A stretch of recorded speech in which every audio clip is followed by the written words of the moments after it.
Hi friends, എല്ലാവർക്കും പുതിയൊരു വീഡിയോയിലേക്ക് സ്വാഗതം. അപ്പോൾ വളരെ ഈസി ആയിട്ടുള്ളൊരു നൈറ്റ് ഡിസൈനാണ് നമ്മളിന്ന് നോക്കുന്നത്. ഇതിന് എക്സ്ട്രാ പീസൊന്നും ആവശ്യമില്ല. നമ്മുടെ കയ്യിൽ കട്ട് ചെയ്ത് വെച്ചിട്ടുള്ള അല്ലെങ്കിൽ നമ്മൾ തയ്ച്ചിട്ട് ബാക്കിയായിട്ടുള്ള കുറച്ച് കഷ്ണങ്ങൾ ഉപയോഗിച്ചിട്ടുള്ള ഒരു ഡിസൈനാണ് ഞാനിന്നിവിടെ കാണിക്കാൻ പോകുന്നത്. അപ്പോൾ ഈ നൈറ്റിയിൽ വരുന്ന കളേഴ്സാണ് ഞാൻ എടുത്തിട്ടുള്ളത്. ഇതിലിപ്പോൾ പല കളേഴ്സും വരുന്നുണ്ട്. അപ്പോൾ അതിന് മാച്ച് ആയിട്ടുള്ള രീതിയിലുള്ള വെട്ട് കഷ്ണങ്ങൾ എടുത്തിട്ടാണ് ഇന്നത്തെ ഈ ഡിസൈൻ നമ്മൾ റെഡിയാക്കാൻ പോകുന്നത്. അപ്പോൾ ഇതിട്ട് ഇങ്ങനെ ട്രയാങ്കിളായിട്ട് കട്ട് ചെയ്തെടുത്തിട്ടുണ്ട്. ഇത് സ്ക്വയറായിട്ട് കട്ട് ചെയ്തെടുക്കുക. നമ്മൾ ഇതൊന്ന് ചെയ്യുന്നതെന്ന് വെച്ചാൽ ഈ കുറേ പീസുകൾ ഇങ്ങനെ യോജിപ്പിച്ചെടുത്തിട്ട് ഒരു മോഡൽ, ഒരു പാറ്റേൺ ഇങ്ങനെ ഉണ്ടാക്കിയെടുക്കുകയാണ് ചെയ്യുന്നത്. അപ്പോൾ ഈ ട്രയാങ്കിളിൽ 2 കളേഴ്സിനെ എടുത്തിട്ട് ഒന്ന് സ്റ്റിച്ച് ചെയ്ത് കൊടുക്കുന്നുണ്ട് ആദ്യം തന്നെ.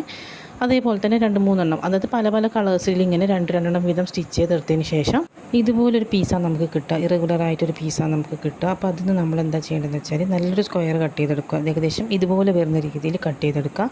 ഇങ്ങനെ പല പീസും സ്റ്റിച്ച് ചെയ്തെടുത്തതിന് ശേഷം ഇതുപോലെ സ്ക്വയേഴ്സ് കട്ട് ചെയ്തെടുക്കുക. അപ്പോൾ 2 കളേഴ്സ് ഇതുപോലെ നമുക്ക് 8 സ്ക്വയേഴ്സ് വേണം. 8 സ്ക്വയേഴ്സ് വെച്ചിട്ടാണ് ഈ ഡിസൈൻ നമ്മൾ ചെയ്തെടുക്കുന്നത്. അപ്പോൾ 8 സ്ക്വയേഴ്സ് നമ്മൾ ഇതുപോലെ പല കളറും കൊണ്ട് നമ്മൾ കട്ട് ചെയ്തെടുത്തതിന് ശേഷം അതെല്ലാം കൂടി ഒന്ന് 4 നീളത്തിൽ യോജിപ്പിച്ച് പിന്നെ അതെല്ലാം തമ്മിൽ യോജിപ്പിച്ച് ഇങ്ങനെ ഒരു ഡിസൈൻ നമ്മൾ ആക്കിയെടുത്തിട്ടുണ്ട്. ഇത് തയ്ച്ചു കൊടുക്കുമ്പോൾ ശ്രദ്ധിച്ചാൽ മതി. ഇത് ചിലപ്പോൾ ഈ ലൈൻസൊക്കെ ഒന്ന് ഓർഡറിൽ വരുന്ന രീതി ചെയ്താൽ മതി. ഇനിയപ്പോൾ അങ്ങനെ എല്ലെങ്കിലും കുഴപ്പമൊന്നുമില്ല. കാരണം ഇത് നമുക്ക് ജസ്റ്റ് ഒരു പാറ്റേൺ, അതിന് തെറ്റിപ്പോയാലും കുഴപ്പമൊന്നുമില്ല. ഈ കളേഴ്സിൽ വരണമെന്ന് മാത്രമേ ഉള്ളൂ. അപ്പോൾ നമ്മൾ ഡിസൈൻ റെഡിയാണ്. ഇനി നമുക്ക് ബാക്കി ചെയ്യാം. അപ്പോൾ ഇത് വെച്ചിട്ടാണ് നമ്മൾ ഡിസൈൻ ചെയ്യുന്നത്. അപ്പോൾ ഇത് എങ്ങനെയാകുമ്പോൾ എന്ന് വെച്ചാൽ ഇതിൽ കുറച്ച് ജോമെട്രിക് പാറ്റേൺസ് പോലെയാണല്ലോ ഈ നൈറ്റി മെറ്റീരിയൽ വരുന്നത്. അപ്പോൾ അത് മാച്ച് ആകുന്ന രീതിയിൽ നമുക്ക് ഇതിലും കുറച്ച് ലൈൻസോ സ്ക്വയറോ ഒക്കെ ഒന്ന് വരച്ചു കൊടുക്കാം ഫാബ്രിക് പെയിൻറ്റ് ഉപയോഗിച്ചിട്ട്. അപ്പോൾ അത് ഞാനൊന്ന് ചെയ്ത് കൊടുക്കുന്നുണ്ട്.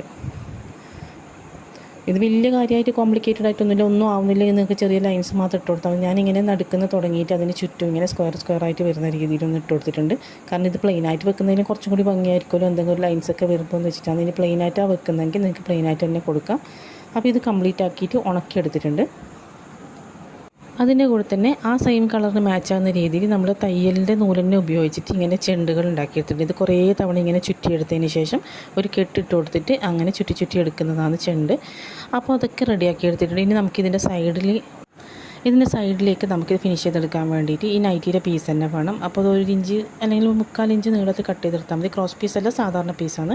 അത് ചെറിയൊരു പീസ് ഇങ്ങനെ ഒരു 1/4 ഇഞ്ച് വണ്ണത്തിൽ തയ്ച്ചു കൊടുത്തതിന് ശേഷം തിരിച്ചിട്ടിട്ട് ഒരു പൈപ്പിംഗ് പോലെ 3 സൈഡിലും കൊടുക്കണം. അതായത് 2 സൈഡിലും അതുപോലെ താഴ്ഭാഗത്തും വരുന്ന രീതിയിൽ കംപ്ലീറ്റ് ചെയ്തെടുക്കുന്നുണ്ട്.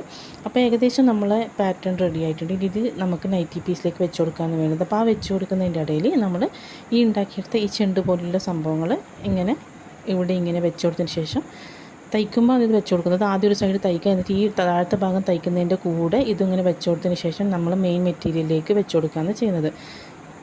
ഇതുപോലെ തയ്ച്ച് വരിക. എന്നിട്ട് ഇത് 3 ഇവിടെ വെച്ച് കൊടുത്തതിന് ശേഷം അതിൻ്റെ മുകളിലൂടെ തയ്ച്ചിട്ട് ഇപ്പുറത്തെ സൈഡും കൂടി നൈറ്റി മെറ്റീരിയലിലേക്ക് നമ്മൾ തയ്ച്ചു കൊടുക്കണം. അപ്പോൾ നമ്മുടെ ഡിസൈൻ കംപ്ലീറ്റ് ആയി വരും.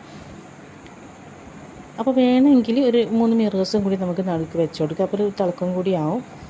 ഇവിടെ ഇങ്ങനെ 2-3 മിറേഴ്സ്, സ്ക്വയർ മിറേഴ്സാണ് വെച്ച് കൊടുക്കുന്നത്. പിന്നെ അതൊന്ന് ആദ്യം ഒട്ടിച്ച് കൊടുക്കുന്നുണ്ട് ഫാബ്രിക് ഗ്ലൂ ഉപയോഗിച്ചിട്ട്. എന്നിട്ട് അതിൻ്റെ ചുറ്റും ഒരു 3-4 സ്റ്റിച്ചും കൂടി കൊടുത്താൽ നല്ല മിറർ വർക്ക് ചെയ്ത പോലെ ആവുകയും ചെയ്യും. അതെങ്ങനെയാണ് ചെയ്യുന്നതെന്ന് കാണിച്ചു തരാം. ഇതുപോലെ ഞാൻ നൈറ്റി പീസിലേക്ക് ഇതിങ്ങനെ യോജിപ്പിച്ച് കൊടുത്തിട്ടുണ്ട്. ആ ചെണ്ടും താഴെ യോജിപ്പിച്ച് കൊടുത്തിട്ടുണ്ട്. ഇനി നമ്മൾ ചെയ്യാൻ പോകുന്നതെന്ന് വെച്ചാൽ ഈ മിറേഴ്സ് ഒന്ന് ഒട്ടിച്ച് കൊടുക്കുകയാണ് ചെയ്യുന്നത്. നേരത്തെ കാണിച്ച 3 പോയിൻറ്റ്സിൽ മിറേഴ്സ് ഒന്ന് ഒട്ടിച്ച് കൊടുക്കുകയാണ് ചെയ്യുന്നത്. അപ്പോൾ ഫാബ്രിക് ഗ്ലൂ വെച്ചിട്ട് നമുക്കിതൊന്ന് ഒട്ടിച്ചു കൊടുക്കാം. മിറേഴ്സ് ഒട്ടിച്ച് കൊടുത്തിട്ടുണ്ട്. ഇത് നല്ലോണം ഉണങ്ങുന്ന വരെ നിൽക്കണം. ഞാൻ ആദ്യം സ്റ്റിച്ച് ചെയ്യാൻ പോയപ്പോൾ ഉണങ്ങിയിട്ടുണ്ടായിരുന്നില്ല, കയ്യിലൊക്കെ പശയായി. അപ്പോൾ ഉണങ്ങുന്നവരെ നിന്നിട്ട് ശേഷം ഞാൻ 2 എണ്ണം ചെയ്ത് കൊടുത്തിട്ടുണ്ട്. 3ാമത്തത് എങ്ങനെയാണ് ചെയ്യുന്നത് നിങ്ങൾക്ക് കാണിച്ചു തരാം. അപ്പോൾ സ്ക്വയർ മിറർ ആയതുകൊണ്ട് തന്നെ നമ്മൾ സൂചി കുത്തിയെടുക്കുന്നത് മിററിൻ്റെ ഏതെങ്കിലും ഒരു വശത്തിൻ്റെ നടുക്ക് ഭാഗത്ത് നിന്നും സൂചി കുത്തെടുത്തിട്ട് മറ്റേ തൊട്ടടുത്തുള്ള വശത്തിൻ്റെ നടുക്ക് ഭാഗത്തേക്ക് സൂചി കുത്തി ഇറക്കുക. ഇതെവിടെ നിന്ന് ഇങ്ങനെ സൂചി കുത്തിയെടുത്തിട്ടുണ്ട്. എന്നിട്ട് ഇപ്പുറത്തെ എൻ്റെ തൊട്ട് വലതുവശത്ത് വരുന്ന ആ ഭാഗത്തിൻ്റെ നടുക്ക്, അതായത് മിററിൻ്റെ നടുവിലേക്കൂടെ വരുന്ന രീതിയിൽ കുത്തിയിറക്കുമ്പോൾ ഇങ്ങനെ ഇതിൻ്റെ മുകളിലൂടെ ഒരു സ്റ്റിച്ച് കിട്ടും. പിന്നെ അതിൻ്റെ അപ്പുറത്തെ വശത്തായിട്ട്, അതിൻ്റെ ഉള്ളിലോട്ടല്ല പുറത്തോട്ടേക്കായിട്ട് 2-3 സ്റ്റിച്ചുകൾ കൊടുക്കുമ്പോൾ അതവിടെ ഫില്ലായി വരും. ഫില്ലായി വന്നതിന് ശേഷം അതുപോലെ 4 സൈഡും ചെയ്യുമ്പോൾ നമുക്ക് ഒരു മിറർ വർക്ക് കംപ്ലീറ്റ് ആയിട്ട് കിട്ടും. അതായത് ഒരു ട്രയാങ്കിൾ, 4 സൈഡിലും ഓരോ ട്രയാങ്കിൾ പോലെയാണ് ആ നൂൽ വർക്ക് ചെയ്തത് കാണാനുണ്ടാവുക. അപ്പോൾ ഇങ്ങനെ 2-3 തവണ ചെയ്യുമ്പോഴത്തേക്കും ആ ഒരു കോർണർ മൊത്തം കംപ്ലീറ്റ് ആയി കിട്ടും. അതേപോലെ 4 കോർണറും നമ്മൾ ചെയ്ത് കഴിഞ്ഞാൽ നമ്മൾ മിറർ വർക്ക് കംപ്ലീറ്റ് ആവും.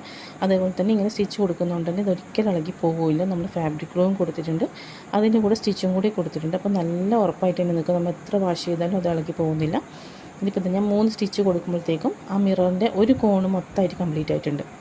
ഇതേപോലെ തന്നെ എല്ലാ കോണും ചെയ്തെടുക്കുക. ഇനിയിപ്പോൾ ഇവിടെ നിന്ന് വെച്ചാൽ അടുത്ത ഭാഗത്തേക്ക് കംപ്ലീറ്റ് ചെയ്യുക. അതായത് ഇതിൻ്റെ തീരുന്നിടത്ത് നിന്നും അടുത്ത വശത്തിൻ്റെ നടുക്ക് ഭാഗത്തേക്ക് കുത്തിയെടുക്കുക. എന്നിട്ട് അവിടെയും കംപ്ലീറ്റ് ചെയ്യുക. പിന്നെ അങ്ങനെ 4 സൈഡുകളും കംപ്ലീറ്റ് എടുക്കുമ്പോൾ നമ്മളെ മിറർ വർക്ക് കംപ്ലീറ്റ് ആയിക്കിട്ടും. ഈ മിറർ വർക്ക് നമുക്ക് വേറെയിൽ വേണമെങ്കിലും ചെയ്യാട്ടോ. ഇതൊരു പ്രാക്ടീസ് പോലെ ആവും നമുക്ക്. ഇപ്പം നൈറ്റിലൊക്കെ ചെയ്ത് പഠിച്ചാൽ നമുക്ക് കുർത്തീസിലൊക്കെ ഈസി ആയിട്ട് ചെയ്തെടുക്കാൻ പറ്റും. അങ്ങനെ നമ്മളെ ഡിസൈൻ ഇത്രയേ ഉള്ളൂ. ഇതാണ് വരുന്നത്. കംപ്ലീറ്റ് ആയി കിട്ടിയിട്ടുണ്ട്. അപ്പോൾ ഇതാ ഫൈനൽ ലുക്ക് വരുന്നത് ഇങ്ങനെയാണ്. ഈ ഒരു പാറ്റേണിന് പറ്റുന്ന രീതിയിലൊരു സിമ്പിളായി ഡിസൈൻ ചെയ്തെടുത്തിയാണ്. വീഡിയോ എല്ലാവർക്കും ഇഷ്ടമായെന്ന് വിചാരിക്കുന്നു. വീഡിയോ ഇഷ്ടപ്പെട്ടിട്ടുണ്ടെങ്കിൽ ചാനൽ തീർച്ചയായും ലൈക്കും സബ്സ്ക്രൈബൊക്കെ ചെയ്യുക. ഇനിയും ഒരുപാട് വീഡിയോസൊക്കെ കണ്ട് സപ്പോർട്ട് ചെയ്യുക. അപ്പം എല്ലാവരും ഇതുപോലെ ഒന്ന് ട്രൈ ചെയ്ത് നോക്കുക. ഇനിയും ഇതുപോലെ അടിപൊളി ഡിസൈനും വീഡിയോസായിട്ട് നമുക്ക് വീണ്ടും കാണാം. താങ്ക്